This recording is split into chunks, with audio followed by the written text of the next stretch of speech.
Militer Ukraina selama 24 jam terakhir 6 April mencatat 178 kontak senjata antara pasukan Ukraina dan Rusia. Pasukan rudal dan artileri Ukraina menghantam 12 lokasi konsentrasi pasukan dan perlengkapan militer Rusia, termasuk sistem pertahanan udaranya. Pertempuran intens terjadi di berbagai front, terutama di Pokrov dengan 75 serangan dari Rusia yang berhasil digagalkan Ukraina.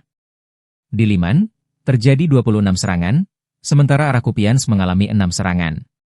Daerah lain yang juga terdampak termasuk Kharkiv, Siversk, Kramatorsk, Toretsk, Novopavlivka, Guliapole, dan Orihiv. Sebagian besar serangan musuh di wilayah ini berhasil digagalkan oleh pasukan Ukraina. Di arah Kursk, pasukan Ukraina berhasil menahan 17 serangan musuh. Rusia juga melancarkan 322 serangan artileri, termasuk 12 dari sistem roket, serta 22 serangan udara yang menjatuhkan 34 bom.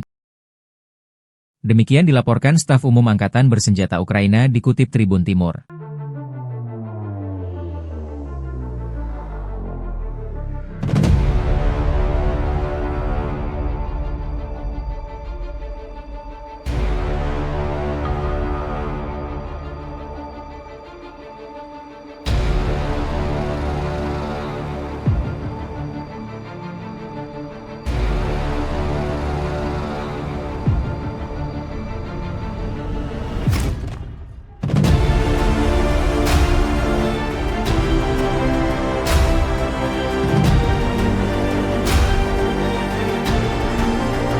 Download Tribun X sekarang, menghadirkan lokal menjadi Indonesia.